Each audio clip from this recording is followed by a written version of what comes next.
We're really excited to have author Julian Guthrie, who wrote this terrific book, How to Make a Spaceship, A Band of Renegades, an Epic Race, and the Birth of Private Spacecraft. It's all about Burt Rutan's Spaceship One. Following her, we have Dan Kreigh, who was a structural engineer on Spaceship One at Burt Rutan's Scaled Composites.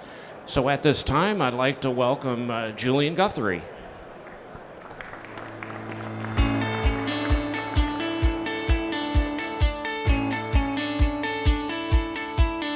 Throughout history, some of the greatest achievements, whether in technology, whether in the railroads, come from the biggest risks. This young man has returned. Not because they are easy, but because they are hard.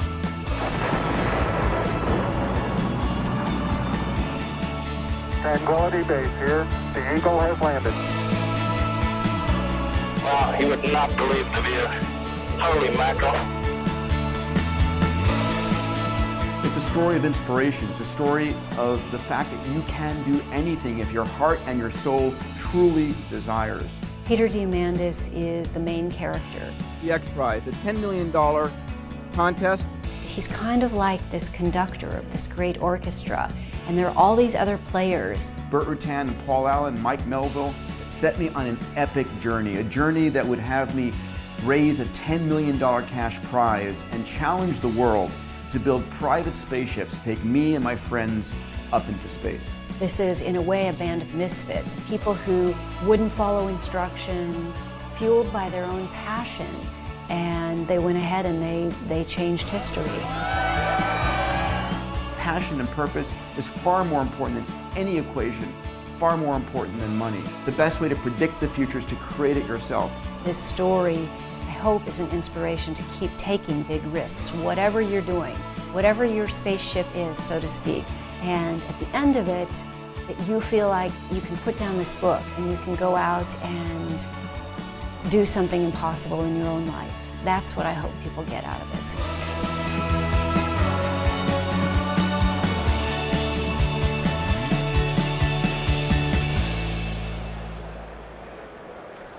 Good morning, everyone. It's great to be here, and I'm so happy I get to share this story, How to Make a Spaceship, which is truly a story of, yes, you start out as a kid by making really amazing things, or just things that you love. This book came out about a year ago in the paperback a few months ago. We have a deal in the works for a TV series, so you may see it as an ongoing TV series, I hope soon, on Fox. So I've kind of broken the book down into, I think there are 5 main themes I want to share with you today. And a lot of great pictures. I'm going to go through it pretty quickly because we want to get to Dan Kreigh, who has an amazing story to share. And then we're going to take questions as well. And you can ask about how the spaceship was made, or how the blimp that you saw, how that flies, anything like that. Or ask me how I got into this story. So the first theme of the book is follow your passion. And there is something very specific about making it yours. It's not who I am underneath, but what I do that defines me, said Batman. And this is going to have a lot of meaning, a lot of resonance as we go forward in this story. This family here, this little boy in the bow tie, is named Peter Diamandis, and he's the son of Greek immigrants, and his father became a doctor in the U.S. It was expected that young Peter would follow in his father's path and become the next Dr. Diamandis. He was given the medical kit. That was just what was expected of him. And he, though, had this love of science from a very early age, as early as some of these kids who are here today. And it was something he was never going to let go of. He started out making Estes rockets, and the rockets got bigger and bigger, and he started out by he continued making motors of his own design. And he and his buddy, this was way before the internet, would order things out of the back of magazines, all sorts of chemicals that they could turn into basically explosives for their rocket motors. And he and his friend would divide up their stash. So put one stash in one's closet and then the other in his buddy's, in case the parents discovered one stash, they still would have half of it to go. So here he is, actually on Long Island, making this Mongo rocket, which was pretty awesome.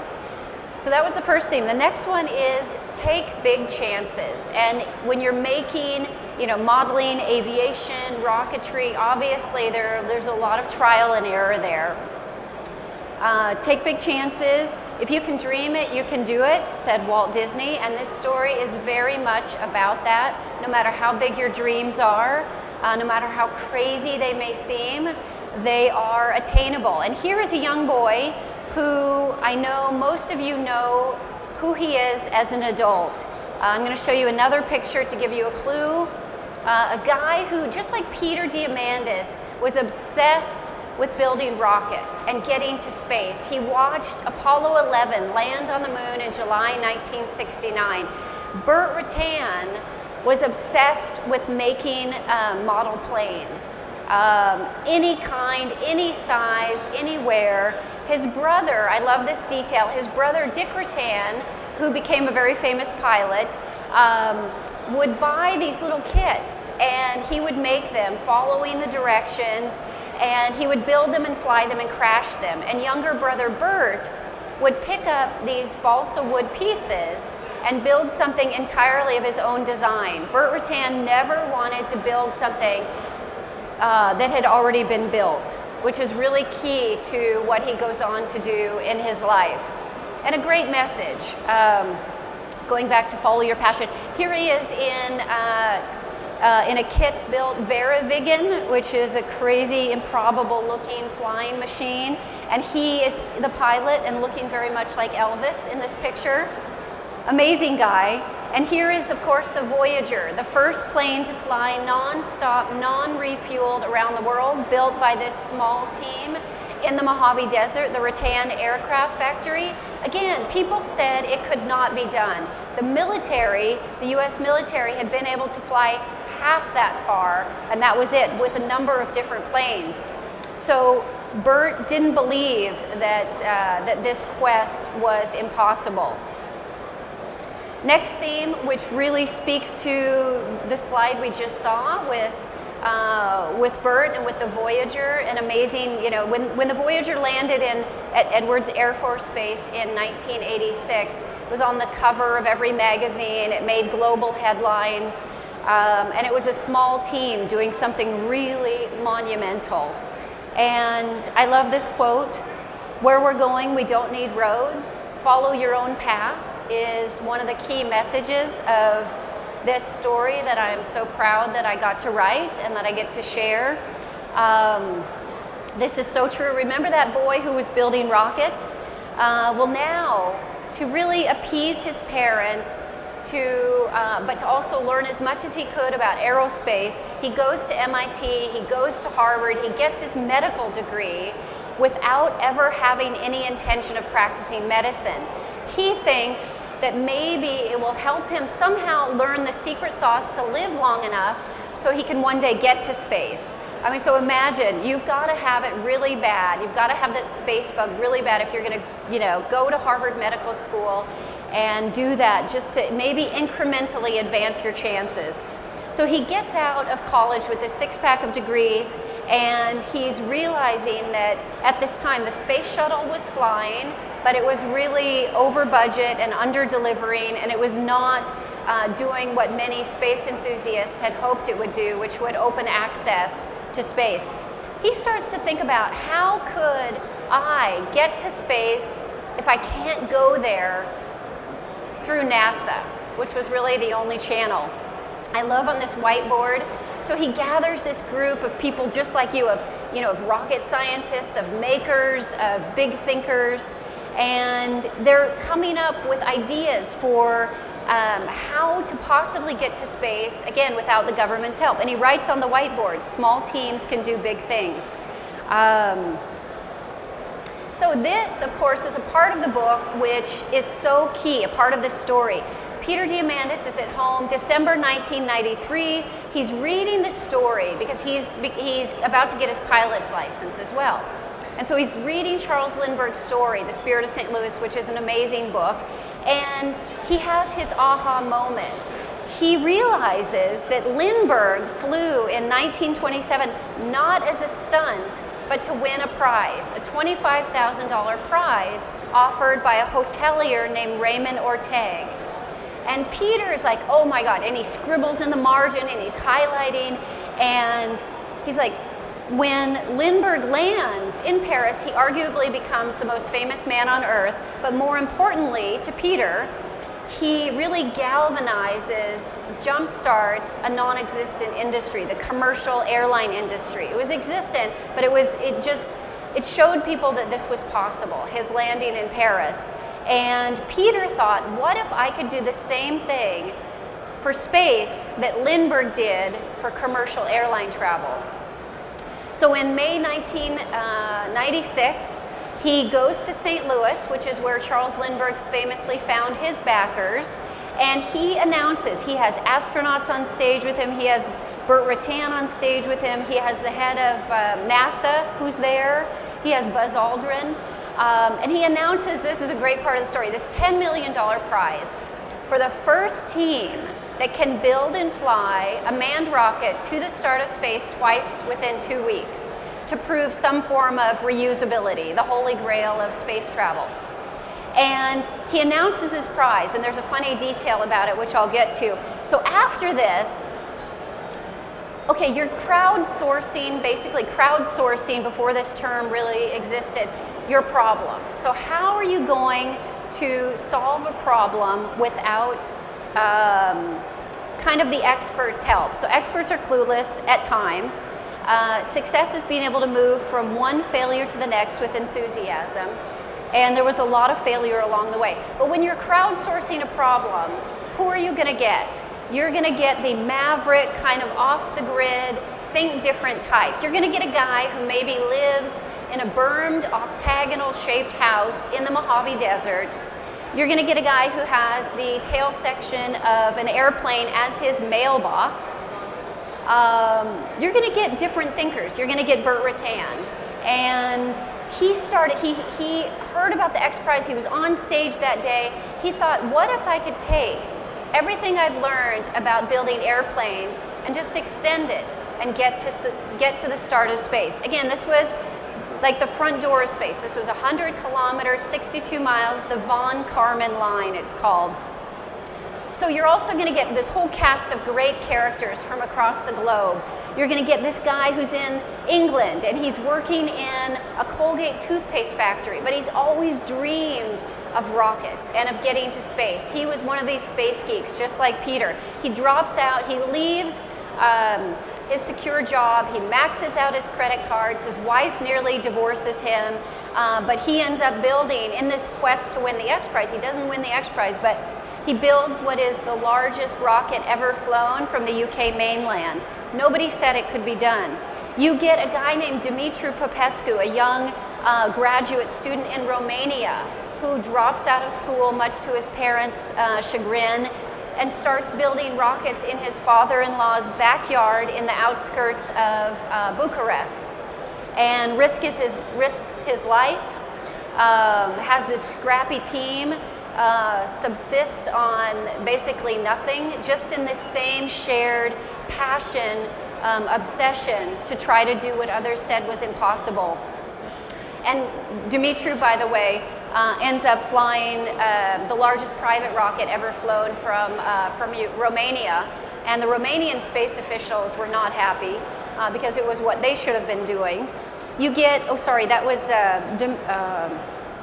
you get Pablo de Leon, who's in Argentina, and he designed spacesuits for NASA, but when he decided to go after this on his own, his colleagues said, basically, it's never going to work, you're going to make a fool of yourself, don't do it. He did it anyway and really got very far along in the process. This guy here, he is today the CTO of Oculus Rift. He designed video games, very famous video game programmer named John Carmack, and he designed Quake and Doom. he thought, what if I could take what I know about programming video games and apply it to rockets? Let's see how this goes. So he founded a team called Armadillo Aerospace in Texas and did some pretty impressive things. Elon Musk calls him the smartest engineer he knows. So here is Dan Kreigh is going to talk about Spaceship One more in detail, but here is the cockpit of this rocket that is being built in secrecy in the Mojave Desert.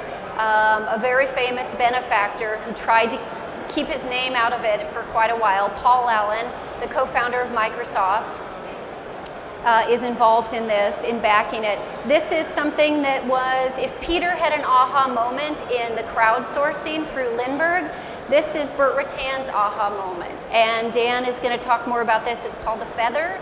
And it was this ingenious mechanism, again, that everyone told Burt, many aerodynamicists told Burt was never going to work, that it was going to, in fact, result in a fatal tailspin or a fatal spin that would kill his pilots. Dan will talk more about the mechanisms of that, how it worked, and actually show something off. So this, I think, is maybe the most important quality of all, and we all need this in life, and that is to persist through hardship, and when other people tell you it can't be done, or when something is just really, really difficult. Einstein said, it's not that I'm smart, I stay with problems longer. I think it's probably both. So here you'll see up in the corner in the black slacks and the blue shirt, Elon Musk, who I interviewed for the book, and he was inspired by this story of the X Prize. He thought it was going to re-energize people around space travel, something that had been lost really since the Apollo days. And this is a fun story. So remember how I mentioned Peter Diamandis got on stage 1996, announces a $10 million prize. Well, he announces this $10 million prize. He doesn't have the $10 million. So he goes after that. It's very bold or audacious or something. So he goes and he knocks on doors. He is told no more than 150 times, again and again and again. No, no, no. Everyone wants to know two questions. Why isn't NASA doing this, and what if someone dies? So finally, when everybody told him, dude, this isn't going to work, you got to give up, nobody's going to say yes to this, he didn't have his money. In the meanwhile, as you saw, all these teams are building hardware, and they're racing to this finish line with a prize that didn't yet exist. So Peter finally, he reads in like Forbes magazine, you know, the 40 most successful women in tech. Anusha Ansari, a woman engineer from Tehran who was living in America, had sold her first company. In that article, she said she dreamed of flying on a suborbital flight, which is exactly what this was all about. And he's like, oh my God, I found my woman, my benefactor, that is. And he meets with her, and she gets it right away. She gets it. She's an entrepreneur. She's used to taking risks. She's a quintessential space geek, just like Peter. She told me a funny story when she was growing up in Tehran. This is a true story. She would sleep out on her grandmother's terrace, and she would pray every night. This is how badly she wanted to get to space. She would pray to the aliens, please, please take me away. She just dreamed of this. So she gets it. She funds a part of the X Prize. There's another whole crazy story about using an insurance policy to pay off the rest, which is in the book. Okay, so you build it. If you build it, they will come. I think that's the saying. So now, moving ahead in the story, and for the sake of time, this is the Mojave Desert. And normally the Mojave Desert is filled with windmills, not with cars. And you had tens of thousands of people coming into the Mojave to see these first attempts by Scaled Composites, by Burt Rattan, by this amazing team at Scale, these brave, talented pilots, so scrappy, so talented. So they arrive, and is this going to happen or not? And the whole world is watching at this point, and they don't know what's going to happen. So here you have this I love this picture. So Scaled had to make not just the rocket, but the mothership. So you had, which was the carrier plane, to carry the rocket to around 50,000 feet and then drop launch the rocket. And they also built a large part of the motor. So this was the morning of one of the X Prize flights. Remember, they have to fly twice, and it's a beautiful image, but will it work? Every single flight had anomalies to it. Every single flight was perilous. And Mike Melville, who is one of my favorite people, he was a commercial pilot. He had worked for Burt Rutan for a few decades, several decades. And he was 64 years old when he is first attempting to fly, to white knuckle it, really, to the start of space, to go through the transonics, to get to those precious few minutes of microgravity. And here you see Richard Branson, who's the founder of the Virgin Group, who is there watching. Buzz Aldrin is right behind him. There's Buzz Aldrin. And behind Buzz Aldrin is Mike Melville's wife, Sally, who's a pilot herself, and lived with a husband who always flew experimental aircraft. And she said she got her wrinkles as his wife. She earned them. So here we have, remember that boy who was about these kids' age when he started out? Here he is in the Mojave Desert with his father, Dr. Diamandis, who I think finally gets it. His son isn't going to be a doctor. And is it going to work or not? Everything is on the line. You know, it could be, you don't know how this day is going to end. You see the rocket drop launched, shooting straight up. It has to reach that invisible line to qualify. And there was so much drama and so much peril and so many close encounters in terms of the problems that arose during these flights.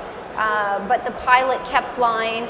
Here you have Peter, the space geek, Bert, the aviation legend, and it comes together on these amazing days in the Mojave.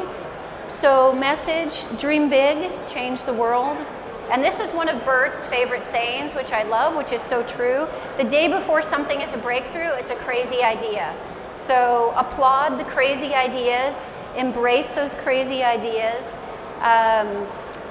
Small team in the Mojave Desert did what others said was impossible. And it's really the backstory to commercial space today. This woman, Anusha Ansari, the little girl who wanted the aliens to take her away, she found another path.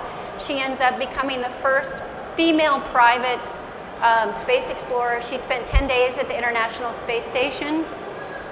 Pretty awesome. Here's this boy who just wanted to make cool stuff because it was something he loved. And this dream of his, this passion that he never gave up on, Spaceship One today hangs in the Milestones of Flight Gallery in the Smithsonian Air and Space Museum. And it is right next to the Spirit of St. Louis. So, pretty amazing story. And thank you all very much for your time. I invite Dan Kreigh, wonderful, who is a structural engineer on Spaceship One. We're going to take questions after. Thank you. Thank you, Julian, for the introduction. It's always an honor to share the stage with you, and it's an honor to be here at the AMA show. So, Spaceship One. Last time Spaceship One flew was 14 years ago, but the story is timeless. Two five set. Ready? 3, 2, 1. Land release. One away. Sim feels good. On switch is coming. Let me fly in space. Let me fly in space. Let me see that black sky. Good, all set. Copy that. Firing switch coming. Mark. On June 21st, 2004, 10 seconds. a privately made rocket plane launched into history. Left pedal, left pedal. Its mission? To become the world's first commercial manned space vehicle. This is not good. If successful, Very rough ride initially. the flight of Spaceship One will open a new era of space exploration. Wow, you would not believe the view. Moving forward to see that black sky. This was a documentary done on Spaceship One some time ago. Has anybody seen the documentary? It appears fairly over dramatized, but it was that dramatic. It was a crazy program. And during our spaceship flight tests in Mojave, it tripled the size of the town. You know, hotel rooms are normally like $40 a night, or like the 120 or $200. You couldn't get a room. I had like 20 people, you know, living in my house for those few days. So Spaceship One, first non-government manned spaceship to make two suborbital flights to space within 2 weeks, going on to win the $10 million Ansari X Prize that Julian just talked about. Built and flown in less than 3 years by just a few dozen people. So how is a program like that possible, especially like nowadays with the committees and big companies? And I spent the last 14 years wondering about, you know, how is that program possible? And the simple answer is just the amazing leadership of Burt Rutan. That's what I think best summarizes what made that program successful. So up to that point, I've been with the company for maybe 13 years, and Burt had developed over 40 different types of aircraft, and had developed and flown over 40 different types. So this is a graph of altitude versus airspeed. So that's the kind of performance we were used to. The upper right airplane there I kind of highlighted because it's still being flown today by Scale Composites, about 4,000 hours on it. It was debuted back at Oshkosh this last summer. Pretty striking airplane. So Burt comes to us and then says, we're going to build a spaceship. And, you know, it's like, what makes him think that we have the capability of building a spaceship? This is the same graph of altitude versus airspeed, or Mach number, that you saw on the previous page, but that cluster of points is what you just saw. And what Burt was proposing that we do is way out of our comfort zone. So we were pretty sure, you know, we were pretty much sure Burt had just lost it at that point. It's like what is he thinking, you know? But Burt confidently laid out ideas and the details that he thought would lead to success. So here we go. So how do you build a spaceship? You would think it would be inherently complex. It's a spaceship, it has to go to space, right? Well, he tried to keep it as simple as possible in every turn of the corner, you know. The first thing, no cabin heat or cooling for the pilot. And that sounds ridiculous. You know, when I put that up there, earlier I emailed Burt and Mike Melville and Matt Simons, the head engineer. Is that really true? Is there really no cabin heat or cooling for the pilot? And they said, well, yeah, it's only goes, the time it drops from the mothership, goes up to space, comes back down. It's only 5.5 minutes. It's not very long at all. And the pilots are sealed in a hermetically, you know, sealed capsule, basically. It's insulated, it's double paned windows. So, I mean, I guess they wear lots of clothes and socks and I don't know, but there's no active cooling or heating. Small round windows to minimize at least structural stress and weight. Maybe not pilot stress because the pilot has to peer out of these little windows. No pressure regulator for the reaction control thrusters. Those are little thrusters that when he's in space, it's used to reorient the spacecraft. Basically, it's just a big scuba bottle, 6,000 psi scuba bottle that blows down. That's pretty simple. No active stability augmentation. It's all hand flown. There's no computer. There's no throttle. It's either you got on or off. No front wheel.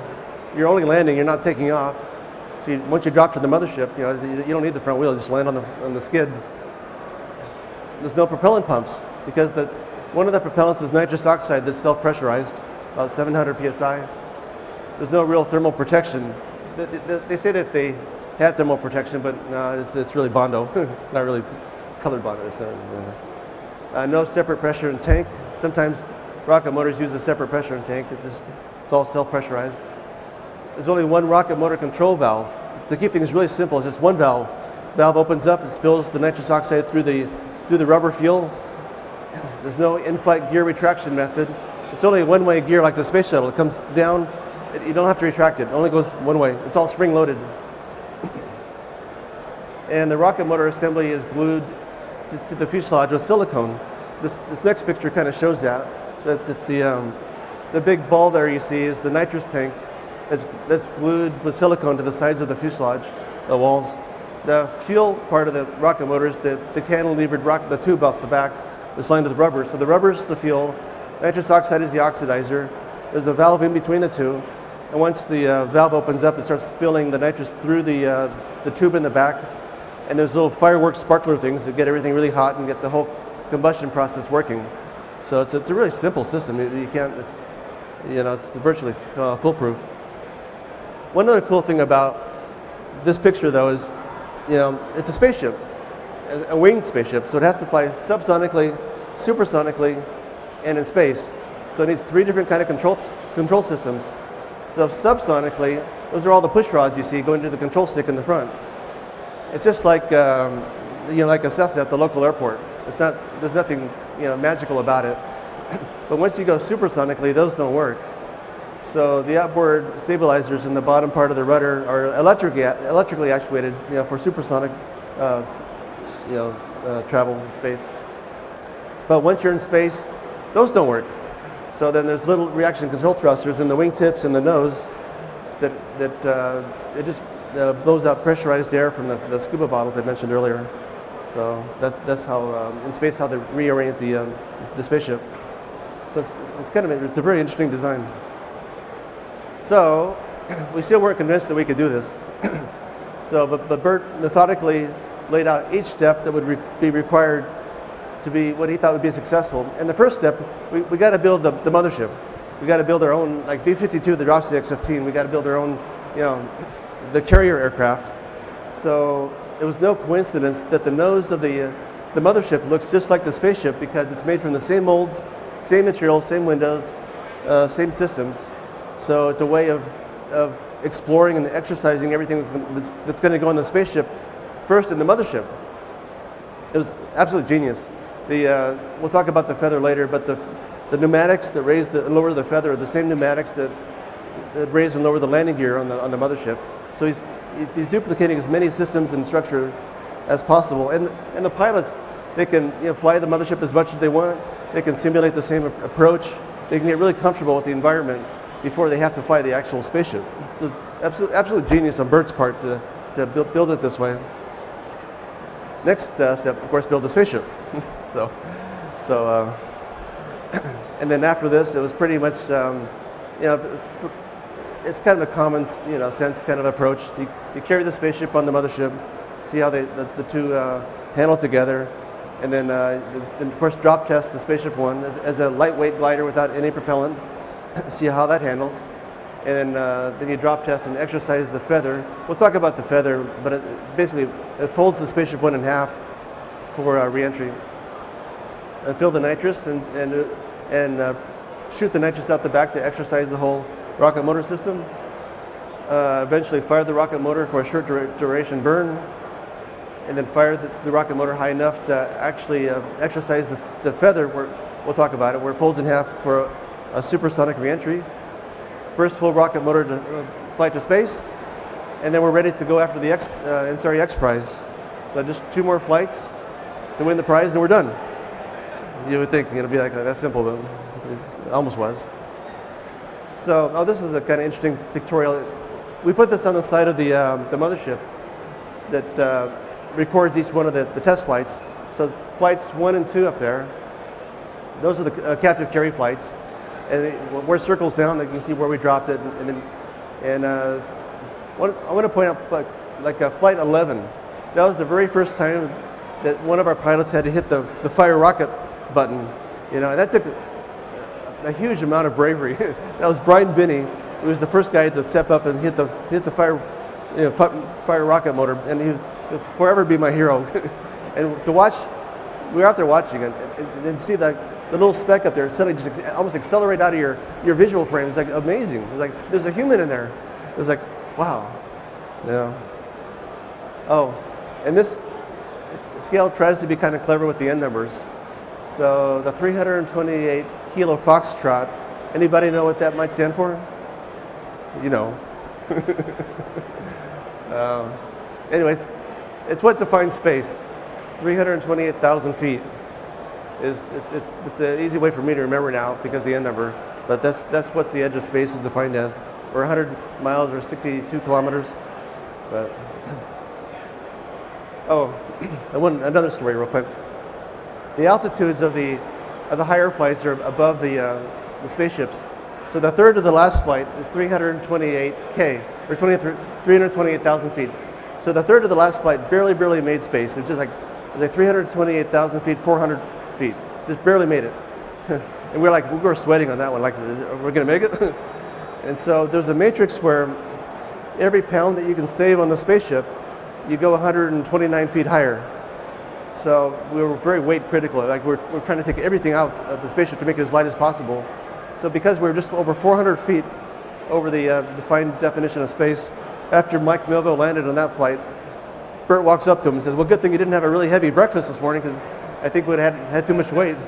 Don't think you would have made space. So that's kind of an interesting way to look at it. So this is where Bert was most concerned about reentry, because when he was working at Edwards Air Force Base, Mike Adams was killed in the X-15, was another winged spacecraft re-entering space, and it came in at the wrong attitude and it broke apart. So the way a winged spacecraft enters from space is really critical. You know, the space shuttle has to hit right at the right angle, X-15 the same way. So Bert was very concerned about that. So he came up with what's really a breakthrough, where he can fold the airplane in half, and it creates a really stable configuration where it's kind of like a badminton shuttlecock, where it doesn't matter if you're upside down, sideways. It'll just naturally reorient itself as it descends into the atmosphere. So the pilot could be unconscious or could be eating his lunch, as Bert says. It doesn't matter. So it's a very clever way of making things as safe as possible. So this is kind of an overall view of the actual flight profile, where you drop from the mothership. The boost is about a minute. You're in space for like 3.5 minutes. The coming back in is only about a minute. Max over 4 G's. Deceleration is like 16 seconds. It's a pretty high G load, but it's not too bad. And then you defeather, and then glide back in as a glider. So it's not that hard. Well, depends. Depends. Yeah. It works. Yeah. So these were our test pilots: Doug Shane, Mike Melville, Pete Sebold, Brian Binney. These guys are the bravest guys in the world to me. There's no way I could do what they were, stepped up to do. But also, nobody ever flown an airplane that folds in half like that. So as we're getting closer and closer to doing the first feathered flights, I could sense a lot of tension. I wouldn't say they were scared, but they were very curious about like what they were about to step into, because nobody had ever done this before. So, being a model airplane guy, like you guys, I feel like I'm among family. It's like I'm a model airplane guy. I went home, built the model of Spaceship One. They could do the whole feather.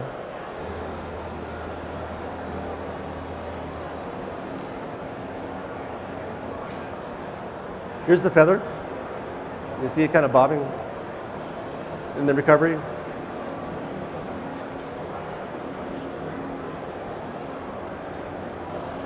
Victory roll.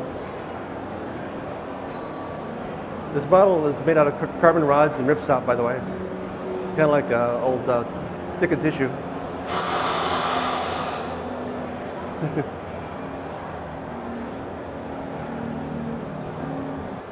So the next day I took the model into Scale Composites. Thank you. Into Scale Composites, and walked past Bert's office and says, "Hey Bert, you might want to see this model fly." And Bert said, "Come back here, let me take a look at that." So he wiggled it around and said, "It's too flimsy, it's not going to fly." I said, "Well, it flew okay yesterday." So we go out on the ramp. He hand launches it for me. Go up, do the full feather, land, and he got so excited. He runs over, he shakes my hand. I'll never forget that. That's so cool. And then he says, "Wait right here. I'm going to get all the test pilots lined up so they can watch it fly." So he gets them all lined up. I demonstrate it again.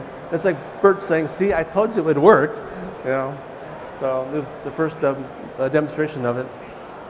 Later, he was contacted by a university aero professor that warned Bert that it's going to go into a fatal spin. It's not going to work. It's a really bad idea. And Bert just shot back, "Well, we've already done subscale RC model testing. That's all we had." And that was it. But I mean, she had a point about supersonic reentry, but that was he was comfortable with supersonic reentry with CFDs, computational fluid dynamics. So he was pretty confident it was going to be okay. So, I threw this in for the model group. I've had since the program, I've had more fun with the Spaceship One concept. What this is, it's a real simple profile. Spaceship One, mothership. The only power is coming from the spaceship. It's one of those little ducted fans off like Horizon Hobbies MiG. So the mothership has no power at all. Mason, that'll be presenting later on today about Stratolaunch. He's my pilot for the mothership, and I'm flying the spaceship. Here's the drop. The drop isn't active. It's just you just back off on the throttle and it slides off the hooks. It's really fun.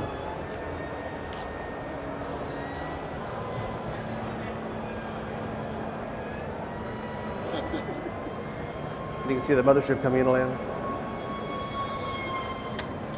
That's Mason. That's in front of the Stratolaunch hangar, by the way, the world's largest wingspan airplane.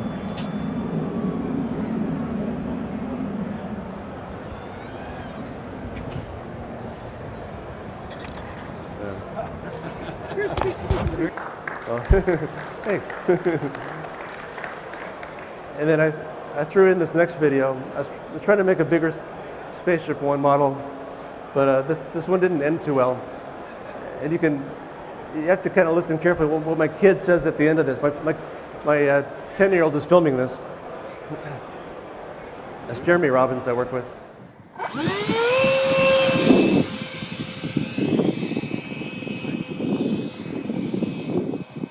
Oh, man, the tree. I didn't even see that tree.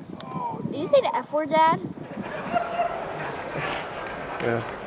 So, yeah. I don't recall saying that.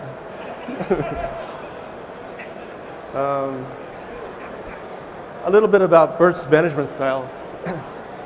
He had this way of kind of, he wouldn't tell you exactly what to do. He wouldn't really micromanage, but he would create this reality in front of you where you could see, I think we can do this. I think he had a way of just whipping you up into such a frenzy of excitement that you couldn't wait to start working on whatever it was.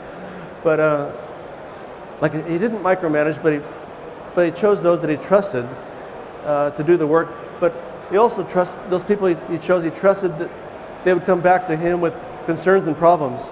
So that was another level of trust. That like Bert, I don't know what to do about this, but I need some help, kind of thing. One of them was on the Spaceship One structure. I'd done a lot of composite structure, but here you got this rocket motor, real high energy density in the back that's shaking the whole airframe. I said, Bert, I don't know what that vibration is going to do to the airframe. And Bert says, well, it's mounted in silicone. It's going to damp out. Once you're in space, there's no acoustics. I think he's making things up, but at least he knew my concerns, and that was good enough for me. So we kept going forward. This is a cool picture. That's Paul Allen sitting next to Bert Rutan. Mike Melville's on top. This was second to last spaceship flight. Scale did not make that sign that Mike's holding. It was somebody in the crowd was waving it. So then Bert runs out and grabs the sign and gives it to Mike. That's pretty cool. I think Julian and I both like the same slide. Spaceship One next to Spirit of St. Louis and X1 in the Milestones of Flight Gallery in Smithsonian. So Spaceship One was 14 years ago, and Bert made a big deal about trying to inspire kids. And back when they were doing the spaceship flights, there was a wealthy developer in the area that rented a whole bunch of school buses and loaded up the kids to give them the day off at school to come out and watch the historic space flight. And and that was the whole idea was to inspire the kids of that time. Bert made a big deal about any kids that wanted to come up and touch spaceship. They could come up behind the ropes, and so it was really important to Bert to try to inspire the youth because they're the future. And I'd like to think those same kids 14 years later are maybe the engineers that are working on what's happening today. And with today, it's amazing it's an amazing period to be alive. You know, you got Virgin Galactic with Richard Branson, Stratolaunch at scale, SpaceX. Holy cow! You get a Tesla Roadster in space. You're like, well, man, Bigelow with his inflatable habitats and Blue Origin. You know, I expect he's working on a lot of things secretly that's about to come out. That'll be fun to watch. What Blue Origin is up to. So, if anyone has questions for either of us. Who has questions? Come on, I Come got on. lots of questions for him, right? Okay, hold on. If you use nitrous oxide for the oxidizer, what do you use for the fuel in the composite motor? Just rubber. Yeah. Just rubber? Yeah. Thank you. Where's the mothership these days? Where's the White Knight? Yeah. You know Go what it ahead. is? Paul Allen's Museum. What? Paul Allen's Museum. Oh, it is? Oh. Yeah. Since Paul Allen paid for it, it's said in his museum up in Seattle. Yeah. So, and he has a replica of Spaceship One next to it. Yeah. And there are a few replicas of Spaceship One. There's one at Google. There's one at the Museum of Flight in Seattle, and a couple others. Yeah, that are pretty cool to see. Mojave. Yeah, in the lobby at Google. And Mojave also. Oh, in Mojave, yes, Yeah, yes. Yes, sir. How did you manage the creativity and the diverse ideas that were coming into the project? How did you manage them towards completion of the project? How did you? With all the ideas that were coming in, how did you kind of winnow it down and come up with a plan? Exactly. Do you want to answer that, or? No, you know better than I. You were inside. That's kind of a good question. That was mostly Bert. Bert was laying out the big picture, which way to go. I mean, Bert's really good about bringing in experts and listening to their opinions, and then deciding, which way to go. Yeah, he doesn't try to invent everything himself, but he'll listen carefully. And they had two competing rocket motor companies, and so he likes competition also. And so this one did a little better than the other one, and so he chose the Space Dev. But yeah, that's a good question. But as far as the details go, he lets the engineers kind of take care of that. But the big picture, the general direction, he'll point the herd in that direction. So. But it was very scrappy too. I mean, there was a lot of just make things up as you go and trial and error and use materials that had never been used before in this same way. And so it was very scrappy sort of program, brilliant program, but also just some nutty things. One thing that I love that's in the book is the thermal protection of Spaceship One is like something you cannot, when I heard about this, when I learned about it, I was like, you cannot make this up. It's so great. So they had tried all sorts of sophisticated properties for the thermal protection, and they were about to do their first supersonic flight, and Bert said, just try to use Bondo and just slather it with, Bondo, the nose cone. And the engineer, Matt Steinmetz, was like, what? Are you kidding me? So he tries it, does some heat tests on it, brings it back to Bert, and is like, oh my God, it worked. And Bert's like, what worked? And he said, the Bondo. And they had, again, tried all these sophisticated things. And Bert said, okay, well, it can't just be you have to make it proprietary. So go out, buy some cinnamon, oregano, and mix it in with the Bondo, because they were doing this red, white, and blue theme as well.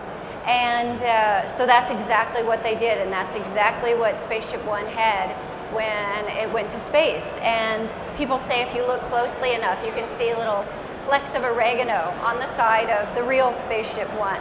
So there was all sorts of crazy stuff like that. When they barely made it to the start of space on their first flight, Bert had this crazy idea, actually in this case it truly was, to strap Sidewinder missiles onto Spaceship One, onto the rocket.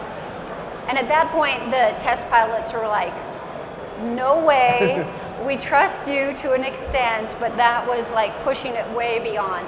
So there was a lot of trial and error. Fortunately, they didn't get the Sidewinder missiles. I think a lot of that's due to Bert's origin of building model airplanes. Yeah. And I was when you scratch building, you got to constantly problem solve and think on your feet and work with your hands. And I think it's from Bert's. Yeah. But Bert also had this joy about him. I don't know if you know, where he would go to work and other people his employees would show up, or his partners, and Bert would be like, come on everybody, let's go outside. Look at the sky. Have you seen the sky? There are clouds in the Mojave today. Yeah. Let's all jump in an airplane and go fly through the clouds and take pictures. So there was the incredible hard work, and then there was the, you know, enjoy the moment and the beauty of where we are. And they would fly off to lunch, and so it was a place where Bert kind of worked around the clock, but was Mojave. There was but there was a lot of joy to discovery. Yeah.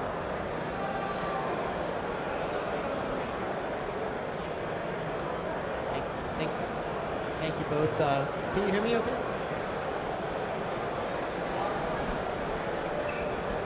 Test. Cool.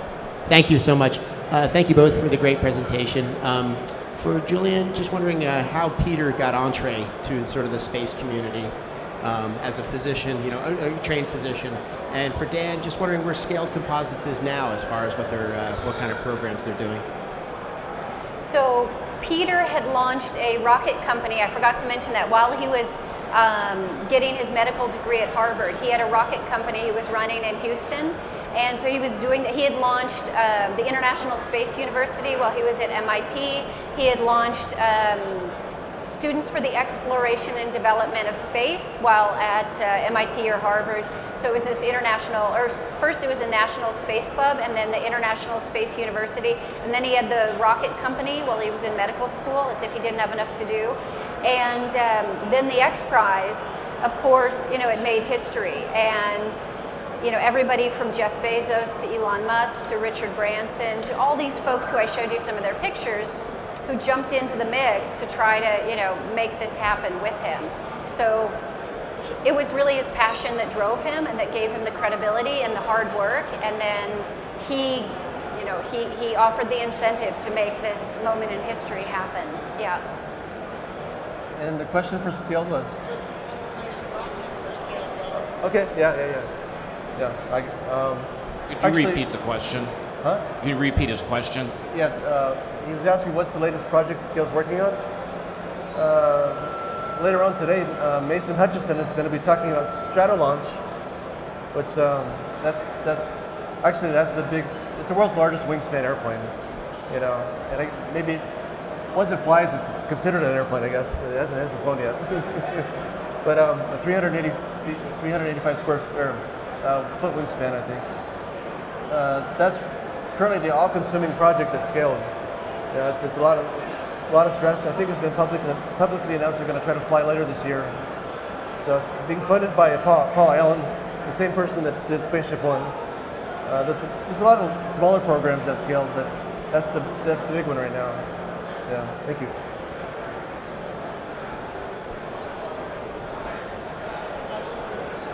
Oh.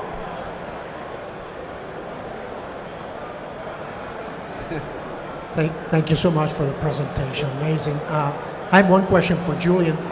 What was the most, if you pick one thing, what was the most impressive thing about this story? The first thing that comes to mind is just the persistence. And I mean, the technology is super cool. The pilots were really brave, but everybody had to persist to make it happen. Peter had to persist and find funding. Bert Rattan and his team had to persist through the problems, through the challenges. The pilots had to persist through the flight anomalies. So that was really it. That's what so impressed me and that I love. Is like the best of the human spirit that the story embodies. And this bravery and this persistence and this kind of think different mentality. But I guess if I had to pick one, it would be perseverance. Any more questions?